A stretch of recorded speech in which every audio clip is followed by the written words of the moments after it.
Hello guys, तो आपका हमारे यूट्यूब चैनल में स्वागत है। आज मैं लेकर के आया हूँ एक बहुत ही इम्पोर्टेंट चैप्टर, द नेकलेस, जिसका अर्थ होता है हार। तो इस चैप्टर को मैं पूरा आपको हिंदी में एक्सप्लेन करूँगा। यदि आपके लिए ये चैप्टर अच्छा लगे, समझने में थोड़ा सा भी हेल्पफुल रहे, तो लाइक करके जरूर जाएँ। तो आइए शुरुआत करते हैं। A lady Mathilde Loisel lived in a flat. एक मैथिलरी लॉसिल नाम की महिला रहती है जो कि एक फ्लैट में रहती है। विथ हिज हस्बैंड, अपने पति के साथ वह रहती है। He worked as a clerk.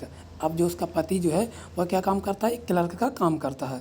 For the ministry of education, यानी शिक्षा मंत्रालय में उसका पति जो है क्लर्क की जॉब करता है। They were not able to live a luxuries life. वह जो है एक विलासितापूर्ण जीवन नहीं जी रहे थे, मतलब योग्य नहीं थे, विलासितापूर्ण जीवन जीने में योग्य नहीं थे।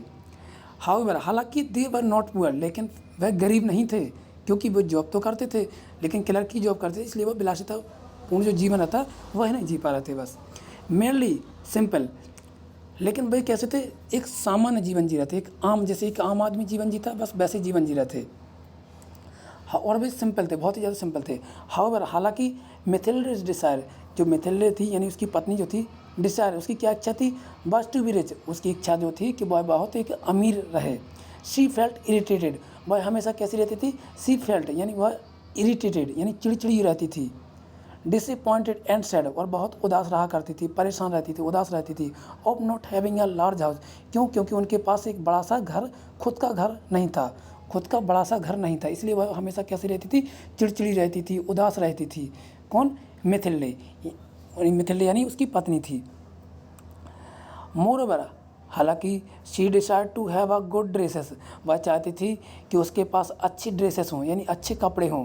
लॉट्स ऑफ ज्वेलरी, बहुत सारा ज्वेलरी हो। ज्वेलरी जिसका अर्थ होता है जेवर, सोना जेवर। तो वह चाहती थी उसके पास बहुत सारे कपड़े हों, ड्रेसेस हों, उसके पास ज्वेलरी हो, यानी उसके पास बहुत सारा सोना चांदी हो। विच मेड हर सैड, जिसकी वजह से वह क्या रहती थी? हमेशा उदास रहती थी। वन डे, एक दिन, his husband brings her an invitation to a fancy party. एक दिन उसका पति क्या करता है? उसके लिए एक इन्विटेशन कार्ड लाता है। इन्विटेशन कार्ड होता है एक आमंत्रण पत्र लाता है किसी फैंसी पार्टी का, यानी एक बहुत ही अच्छी, बहुत बढ़िया पार्टी का एक इन्विटेशन कार्ड लेकर के आता है। It was an invitation to the ball, और ये कहाँ का इन्विटेशन था? एक बाल नाम की जगह का एक इन्विटेशन कार्ड था।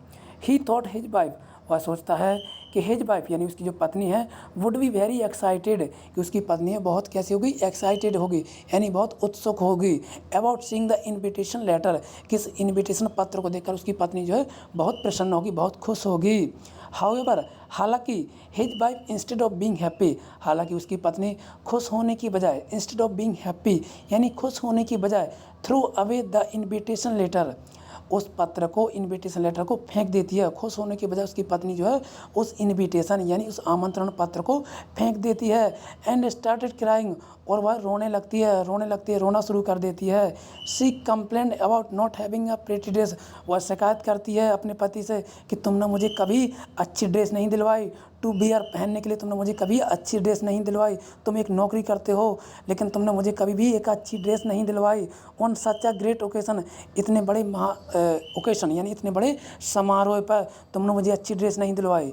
सी wanted to seek admiration for everyone, वह चाहती थी कि लोग जो है उसकी एडमिरेशन करें, यानी उसकी प्रशंसा करें, उसकी तारीफ़ करें, लोग बाग उसे देखें, जब वह पार्टी में जाए तो लोग उसकी तारीफ़ करें, वाह वाह करें, वाह वाह क्या लेडीज़ है, what a jewellery, what a beautiful dress, लोग ऐसा कहें तब उसके लिए अच्छा लगे। अब आप समझ गए होंगे कि वो जो लेडी है वह किस टाइप की है। आप समझ गए होंगे वो दिखावे के जीवन में जीती है, यानी वो चाहती कि लोग गर्व करें उसे देखकर, इस टाइप की लेडी से वो। She wanted to seek admiration, यानी वो क्या चाहती थी? एडमिरेशन चाहती थी, प्रशंसा चाहती थी। फॉर एवरीवन, हर किसी से। Also she wanted to be success, और साथ ही साथ वह क्या चाहती थी? सक्सेस होना चाहती थी, सफल होना चाहती थी। एट द पार्टी में, अब पार्टी में सफल कब होगी? जब लोग उसकी प्रशंसा करेंगे, लोग उसे देखेंगे, उसे घूरेंगे, उसे निहारेंगे, तभी जाके तो वो प्रशंसा अपने आप को खुद में गर्व महसूस करेगी कि लोग मुझे देख रहे हैं कि वाह मैंने क्या ज्वेलरी पहनी, वाह मेरी क्या ड्रेस है। इस तरह से लोग जब वाह वाह करेंगे तो वो खुश होगी, उसे अंदर से बहुत प्राउड फील होगा।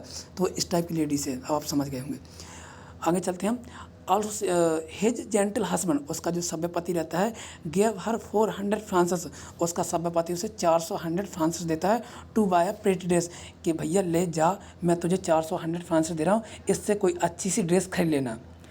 He had saved the money, उसने जो पैसे जो हैं बचा कर रखे थे, टू बाय अ राइफल, इस पार्टी के लिए उसने पहले से पैसे जो हैं बचा करके रखे थे।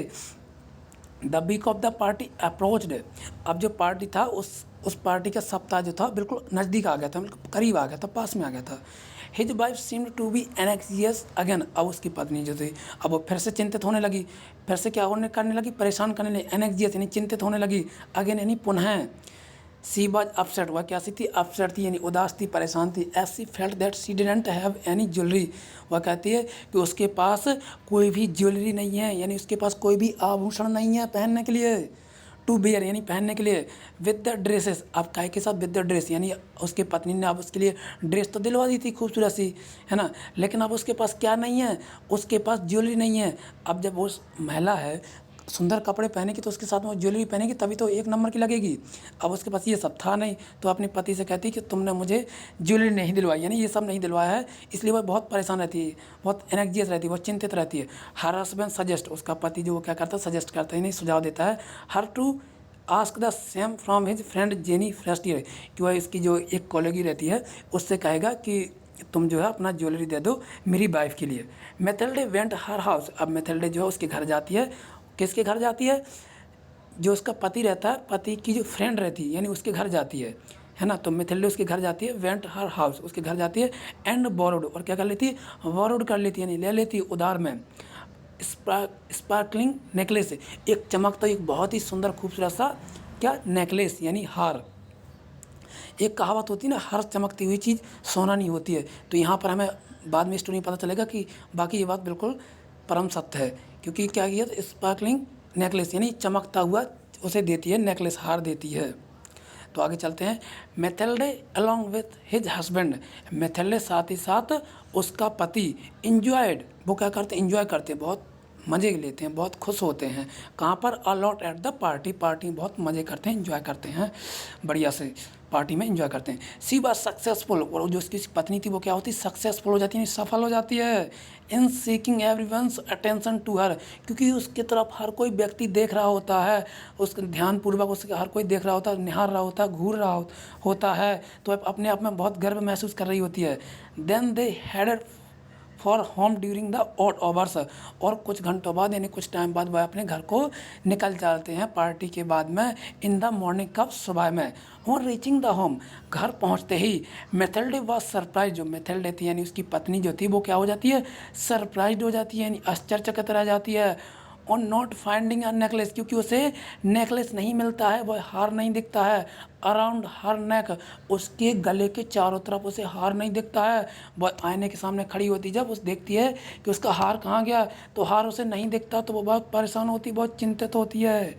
They both felt that it one might have fallen down in the cab, बस दोनों सोचते हैं, पति पत्नी सोचते हैं कि शायद उनका हार जो है वहीं क्लब में गिर गया होगा, जब वह मौज कर रहे थे, एंजॉय कर रहे होते हैं। But they took to reach home, जब वह घर पर पहुंचते हैं, also he search on the street, वह क्या करते हैं, सड़क पर भी देखते हैं चारों तरफ। देन दे कम थ्रो, जहाँ से वह आते लेकिन उन्हें कहीं भी नहीं मिल रहा होता है उनका हार। मोर ओवर, इसके अलावा ही अप्रोच द पुलिस, वह इसके अलावा वह कहाँ जाते हैं, पुलिस स्टेशन में जाते हैं और वहाँ पे कंप्लेंट लिखवाते हैं कि भैया उनका हार जो है वो क्या हो गया, गुम हो गया है, गुम गया है। गेव एडवर्टाइजमेंट, और वो क्या करते हैं, एडवर्टाइजमेंट देते हैं। एडवर्टाइजमेंट का अर्थ होता है कि जैसे हम न्यूज़पेपर में एडवर्टाइजमेंट देते हैं यानी विज्ञापन देते हैं, वो क्या करते हैं, न्यूज़पेपर में विज्ञापन देते हैं कि उनका हार जो है वह गुम गया है। बट ऑल इन वैन, लेकिन यह सारी चीज़ें जो हो जाती हैं व्यर्थ में चली जाती हैं, बेकार में जाती हैं, उन्हें कहीं भी उनका हार जो है नहीं मिलता है। हर हस्बैंड, उसका पति जो रहता है, आस्क हर, उससे पूछता है, to write a letter to her friend, कि उसके मित्र के लिए वह एक पत्र लिखे। She wrote that she had the clasp broken and getting it repaired, वह पत्र में ऐसा लिखती है कि उसका जो हार जो है वो क्या हो गया है, पार्टी में टूट गया है, जिसकी वजह से वो क्या कर रहे हैं, उसे ठीक करवा रहे हैं, इसकी वजह से थोड़ा सा उन्हें टाइम लगेगा, यानी वो क्या करवा रहे हैं, रिपेयर करवा रहे हैं, सिर्फ ठीक करवा रहे हैं। मेनवाइल इसी बीच यानी इस दौरान दे वे आर सक्सेसफुल, उन्हें क्या होती है, सफलता मिलती है, उन्हें मिल जाता है इन सर्चिंग फॉर सिमिलर नेकलेस। अब वो क्या करते हैं कि उसी तरह का अब वो हार ढूंढते हैं ज्वेलरी में कि उन्हें उसी तरह का हार मिला ताकि वह अपने मित्र को दे सकें कि भैया ये लो आपका हार मिल गया, आपका हार जो है वो टूट गया था, हमने ठीक करवा दिया। तो वो उसी तरह का हार जो है ढूंढते हैं, तो उन्हें उसी तरह का हार मिल जाता है, इसलिए वो सफल हो जाते हैं उसी तरह का हार ढूंढने में। अब आगे चलते हैं। हाउएवर, हालांकि इट कॉस्ट 36,000 फ्रांसिस। अब इस हार की कीमत कितनी थी, 36,000 फ्रांसिस कीमत थी। जो भी उन्हें हार मिला था उसकी कीमत 36,000 फ्रांसिस की कीमत थी। His husband has inherited 18,000 Francis from his father. अब उसका जो पति था उसके पति को उसके पिता की विरासत में उसे कितने पैसे मिले थे, 18,000 रुपये उसकी पिता की विरासत में उसे मिले थे। हाउएवर, हालांकि they had to borrow the remaining money, लेकिन हालांकि उन्हें बाकी के पैसे जो हैं उन्हें उधार लेने पड़े थे। They manage to buy the necklace, उन्हें कहीं ना कहीं से मैनेज करने पड़े थे, कहीं ना कहीं से उन्हें मैनेज करने पड़े थे उस नेकलेस, उस हार को खरीदने में। Through inherited and borrow money, और वो पैसे उधार लेकर के उसको खरीद लेते हैं, हार को खरीद लेते हैं। But it took them a period of 10 year to repay the borrowed amount, लेकिन उस उधार पैसे को चुकाने में उन्हें 10 साल लग जाते हैं। इन दीज ईयर्स, इन वर्षों में, इन सालों में, their lives have drastically change, उनका जीवन जो था वह पूरी तरह बदल चुका होता है। They moved to a smaller apartment, वह एक छोटे से अपार्टमेंट में चले जाते हैं रहने के लिए। क्लीन एंड कुकड हरसेल्फ, अब उन्हें क्या करना पड़ता है, खुद ही से साफ सफाई करनी पड़ती है, खुद ही से खाना पकाना पड़ता है, सब कुछ करना पड़ता है, यहाँ तक कि उन्हें दूसरों के घरों में भी काम करना पड़ता है उसकी वाइफ के लिए। मोरओवर, हालांकि his husband did multiple jobs, हालांकि उसकी पत्नी ने मल्टीपल्स यानी बहु नौकरियां की थी, बहुत सारी नौकरियां करी थी। अब ऐसा तो नहीं एक नौकरी में उसमें काम चल जाता, तो उसने बहु नौकरियां करी थी, बहुत सारी नौकरियां करी थी। टू रिपे द अमाउंट, उस अमाउंट को चुकाने के लिए। Also C looked like a strong woman, वह उसकी पत्नी भी जो थी वह भी एक मजबूत महिला बन जाती है, और वह पुअर हाउस होल्ड, एक गरीब घर की एक मजबूत महिला बन जाती है। सी लुक्ड वेरी एज्ड, और वह बहुत कैसी हो जाती है, उम्र दराज हो जाती है, उम्र दराज जो है दिखने लगती है, यानी उम्र बहुत बड़ी दिखने लगती है। वन डे, एक दिन सी सा मिस जेनी, एक दिन उसने क्या देखा, मिस जीनी को देखा, मिस जीनी फ्रेस्टिनियर को देखा। ऑन द स्ट्रीट, कहाँ पर देखा, सड़क पर देखा, यानी स्ट्रीट पर देखा, सड़क पर देखा। She decided to tell her the truth, वह उसने निर्णय लिया, डिसाइडेड किया, यानी उसने निर्णय लिया कि आज वो है सच्चाई को बता दी कि आखिर क्या सच्चाई थी अबाउट द नेकलेस, कि उस हार की क्या सच्चाई थी। The latter was stunned by the rough appearance of the former, कि जो भी उन्होंने उनसे लिया था, जो भी उन्होंने हार जो है उससे, उस महिला से लिया था, तो वो हार जो है उसके बारे में वो सोचती कि हम इसको सच्चाई बता दें।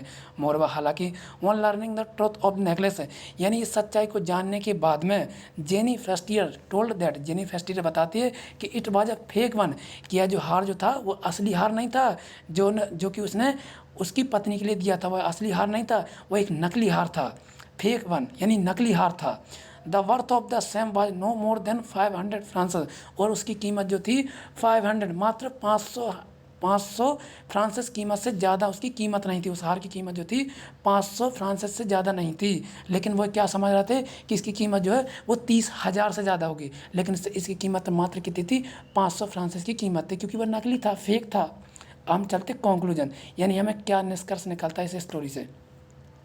द स्टोरी टेल्स अस, कहानी हमें बताती है कि that one should not crave for luxuries, कि हमें विलासिता के पीछे नहीं भागना चाहिए। हमें कहानी हमें बताती है, कहानी का कंक्लूजन हमें बताता है, निष्कर्ष बताता है कि कभी भी हमें विलासिता के पीछे नहीं भागना चाहिए।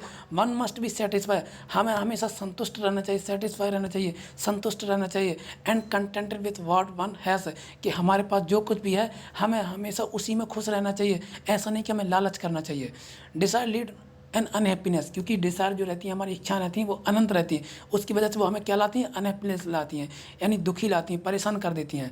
मोरओवर, इसके अलावा we should never hide the truth, इसके अलावा हमें कभी भी अपनी सच्चाई को छिपाना नहीं चाहिए। जो कुछ है सामने है, जो कुछ है एक ओपन बुक की तरह रहो हमेशा। ऐसा नहीं कि जैसे उसकी वाइफ जो थी वो हमेशा दिखावे के जीवन में जिया करती थी, वह चाहती थी कि लोग उसकी तारीफ़ करें, उसे घूरें, उसकी तारीफ़ करें, उसकी वाह करें, लेकिन क्या मिलता है लास्ट में, हमें क्या परिणाम मिलता है कि उन्होंने उस 5,500 रुपये के हार को 30,000 चुकाने पड़े, और जिससे उनका पूरा जीवन ही बदल जाता है। तो दोस्तों ये थी हमारी स्टोरी। आपको कमेंट बॉक्स में बताना कि स्टोरी आपको कैसी लगी। यदि आपके लिए थोड़ा सा भी स्टोरी भाई है तो आपको लाइक करके जरूर जाना। तब तक के लिए थैंक यू दोस्तों।